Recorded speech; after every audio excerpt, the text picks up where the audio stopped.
आवाज़ news channel में आप सबका स्वागत करता हूं। आज मेरे सामने Shri Sukhbir Singh Kamwal retired deputy secretary ministry of home affairs ji हैं। उनसे मैं एक बड़े ही गंभीर विषय पर बातचीत करना चाहूँगा। सर, जैसा कि आप जानते हैं 31 अगस्त को सुप्रीम कोर्ट द्वारा एक बिल पास किया गया है जिसमें कि जो रेलवे लाइन के नज़दीक 48 से 50 हज़ार गरीबी रेखा से नीचे रहने वाले लोग रहते हैं, उनको बेघर किया जा रहा है। सर, आप इस विषय में अपने विचार प्रस्तुत कीजिए और अब आप अपने बारे में थोड़ा बताइए और अपनी संगठन के बारे में बताइए कि कौन कौन लोग आपके साथ सक्रिय काम कर रहे हैं अभी। सर, मेरा नाम सुखबीर सिंह केमवाल है। मैं retired deputy secretary ministry of home affairs new Delhi से हूँ। मैं दिल्ली स्टेट से हूँ। हम 2009 में मैं रिटायर्ड हुआ था। 2009 से हम अब तक काम कर रहे हैं। मेरे साथ जो सक्रिय रूप से काम कर रहे हैं वो हैं चौधरी छतर सिंह, जो बादली गांव दिल्ली में रहते हैं, और एक other person mister Narendra Sharma, जो भी हाल में ही काम करना शुरू किया है, वो मेरे साथ सक्रिय रूप से काम कर रहे हैं। वैसे तो हमारे साथ 400-500 आदमी का काफिला है जो हमारे संगठन में मौजूद काम करता है। सर, हमारा संगठन का नाम राष्ट्रीय सामाजिक प्रगतिशील आंदोलन है।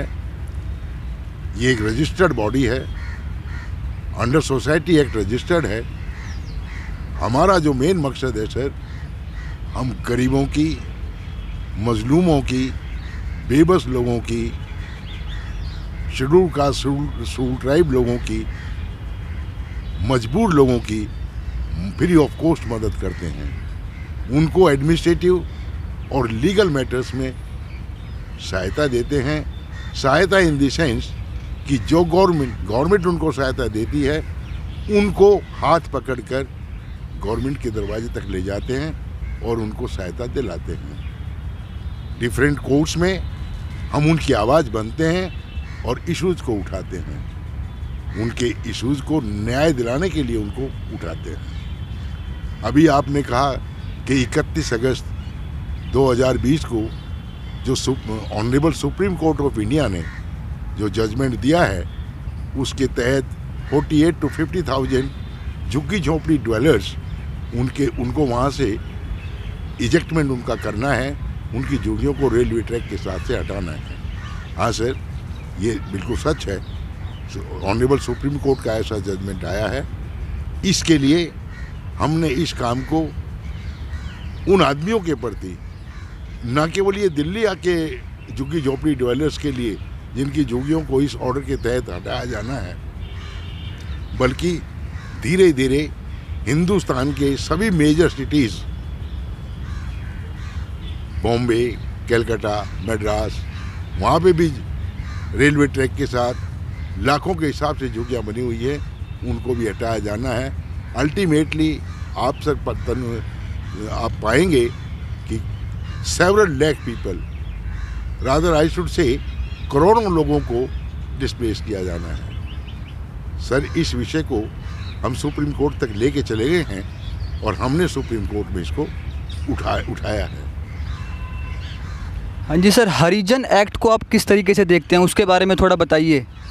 हाँ सर, ये जो हरिजन एक्ट जिसको आपने अभी कहा, ये साधारण भाषा में हरिजन एक्ट है। वैसे जो एक्ट है SC/ST/PO एक्ट 1989 है। इस एक्ट के तहत भी जो ये आपने बताया कि 48 और 50,000 जो भी झुग्गी झोंपड़ी ड्वेलर्स को हटाया जाना है, इनमें से ओवरवेलमिंग मेजॉरिटी जो है वो schedule caste and schedule tribe लोगों की है। इस एक्ट के तहत, इस एक्ट का सेक्शन 3 और 4 के तहत उनके मकान को तोड़ना, जो वहाँ पे more than 30, 40, 50, 60, 70, even some cases are from the British time they have been living there, हटाना भी गैर कानूनी है। ये इस एक्ट के तहत सेक्शन 3 में उसको डिफाइन एट्रोसिटी से किया गया है, जो पनिशेबल है। अगर कोई प्राइवेट आदमी, प्राइवेट पर्सन किसी SC/ST के घर को गिराता है या उसके पोजीशन की ज़मीन, जो ज़मीन उसके पोजीशन में उसे उसको बेदखल करता है तो 6 महीने की सज़ा है। अगर गवर्नमेंट ऐसा करती है तो 1 साल की सज़ा है। अब आप कहेंगे सर कोर्ट, सुप्रीम कोर्ट तो हाईएस्ट कोर्ट है देश का, फिर वो ऐसे ऑर्डर कैसे पास कर सकता है? जब Tanu ji, supreme court, honourable supreme court तो उन्हीं बातों को देखेगा ना जो आप उनकी नज़रों में लाएंगे। ये तो ड्यूटी थी स्टेट गवर्नमेंट की और सेंट्रल गवर्नमेंट की। ऑनरेबल कोर्ट की नोटिस में ये लाया होता कि साहब ये जो 48,000 लोगों जिनकी झुग्गियों को तोड़ा जाना है, इनमें से overwhelming majority, I mean to say more than 60% people belong to schedule caste and schedule tribe. अगर इनके साथ इनके घरों को ढाना, इनके घरों को तोड़ना, इनको वहाँ से हटाना इलीगल है तो सुप्रीम कोर्ट कभी इस बारे में ये इस प्रकार का जजमेंट पास, ऑर्डर पास ना करता। लेकिन ये तो ना सेंट्रल गवर्नमेंट ने बताया ना दिल्ली की स्टेट गवर्नमेंट ने बताया, तो सुप्रीम कोर्ट ने ये बात नहीं कंसिडर की। तनुज जी, हम इसी बात को लेके हम गए हैं। ऑनरेबल सुप्रीम कोर्ट के ध्यान में मैंने ये सारी बातें लाई हैं कि SC ST की सेक्शन 3 और 4 के तहत उनके मकान को ढाना ये इलीगल है, ये इसमें दंडनीय अपराध है।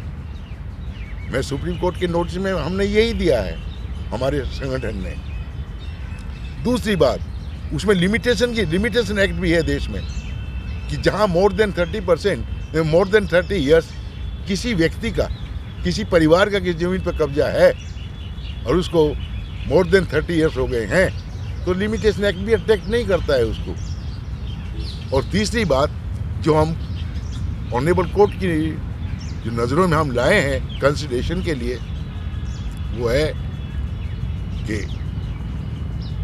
सुप्रीम कोर्ट को शायद मालूम ही नहीं है इन बातों का कि उन आदमियों को दिल्ली सिटी से हटाकर 60 किलोमीटर दूर, 70 किलोमीटर दूर, 50 किलोमीटर दूर 12 गज का या 15 गज का फ्लैट दिया जाता है।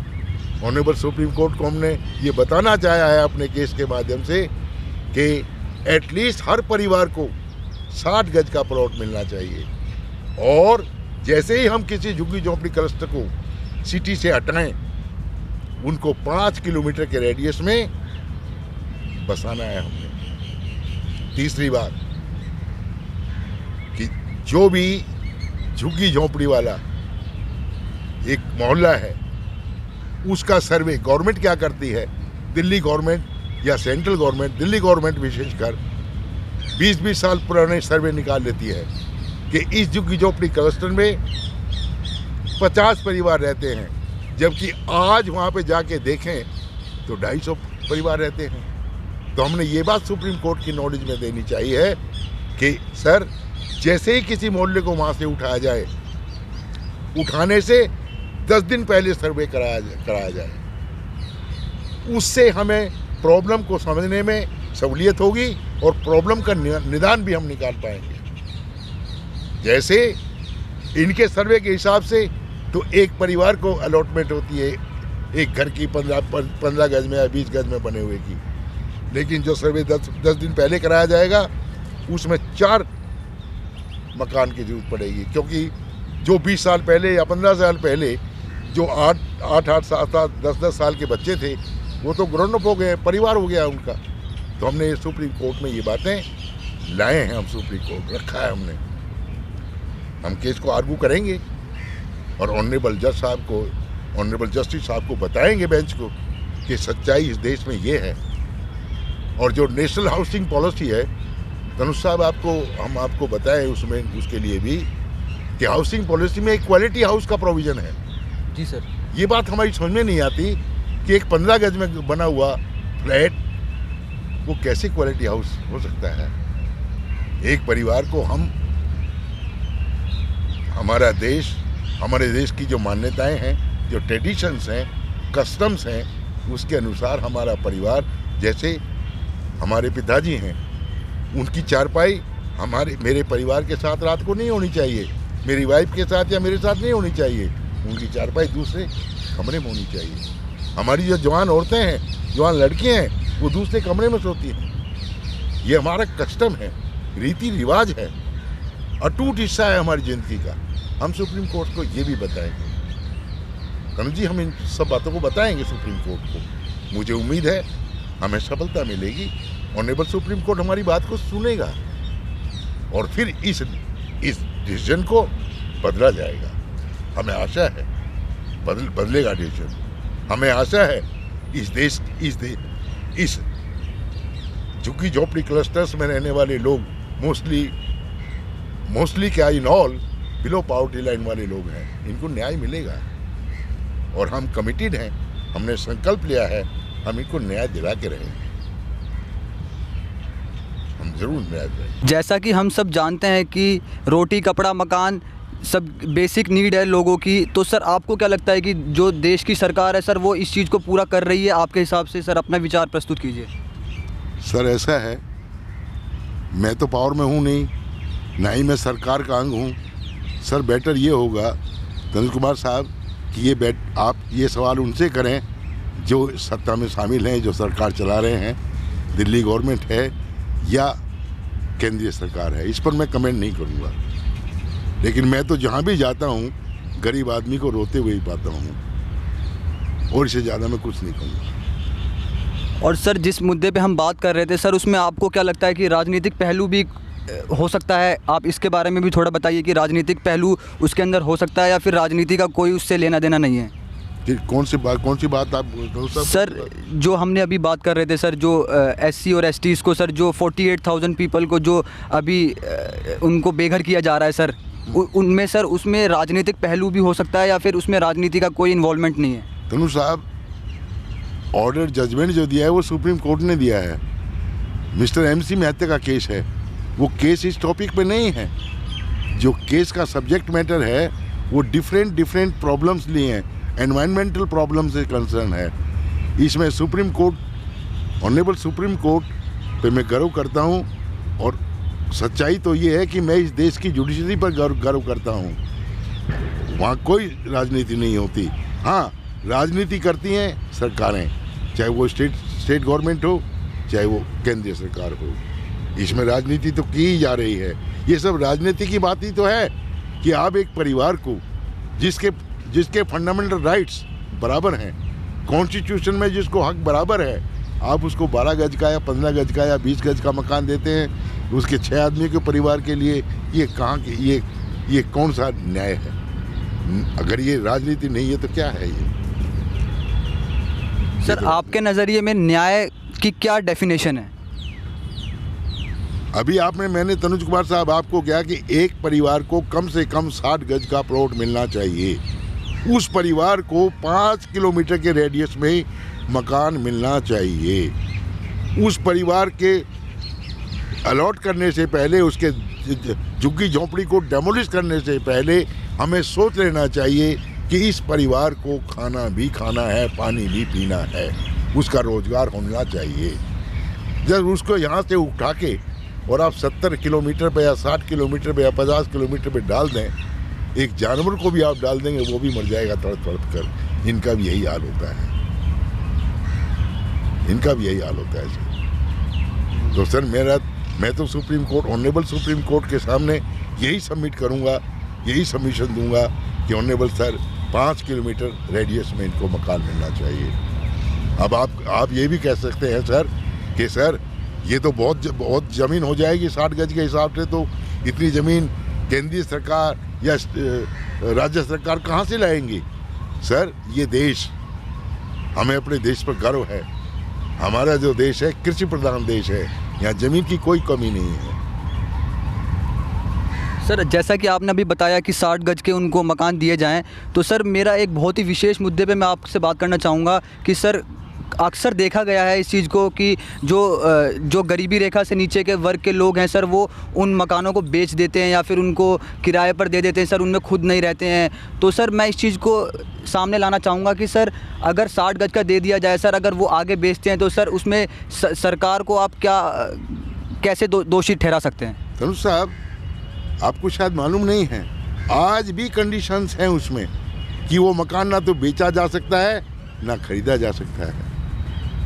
लेकिन एक हैरानगी की बात है कि उस मकान के पेपर भी बनते हैं, उनकी रजिस्ट्रीज भी होती हैं, उनके सेल डीड भी होती हैं। कैसे हो जाती हैं आप इमेजिन कर सकते हैं। मैं इस बात पर कमेंट नहीं करूंगा, इसका जवाब तो वही दे सकते हैं जो सत्ता में बैठे हैं।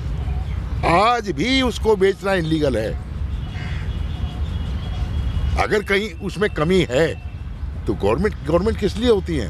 गवर्नमेंट कानून बनाए, सॉलिड कानून बनाए, ताकि उस बात से उससे कोई बच ना सके, और जो उस काम को करे उसको पनिशमेंट दें।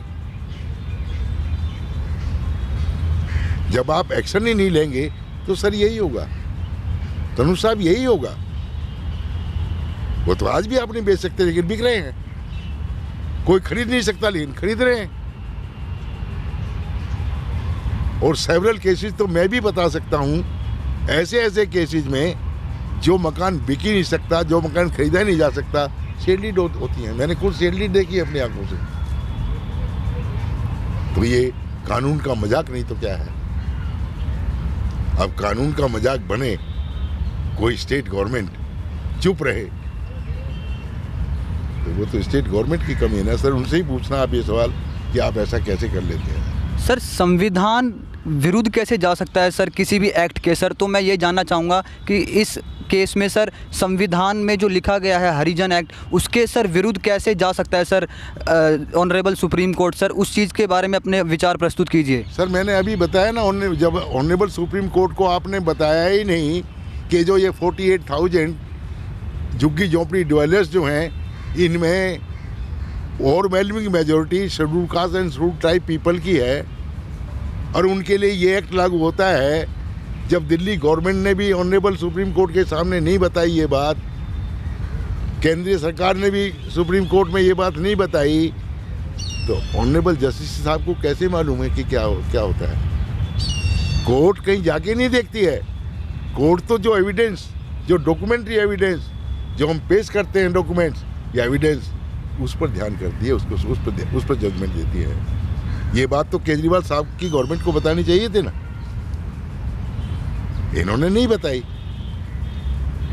वही बात मैं बताऊंगा ना साहब को जाके कि सर ये तो एट्रोसिटी है उन लोगों पर, अत्याचार है उन लोगों पर।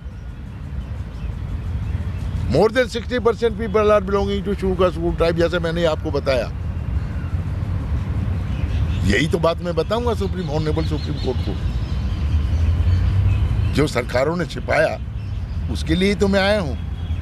और हमारा जो संगठन है सर, ये गरीब आदमी की आवाज को बुलंद करने के लिए है। इसका औचित्य, उसका मतलब ही यही है।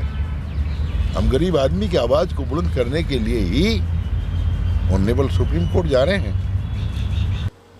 तो साथियों, आप देख रहे थे जनता की आवाज़ न्यूज़ चैनल पर श्री SS केमवाल सर के साथ हमारे रिपोर्टर तनुज कुमार की बातचीत।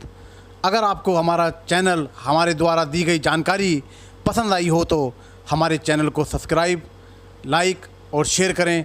धन्यवाद। जय हिंद, जय भारत।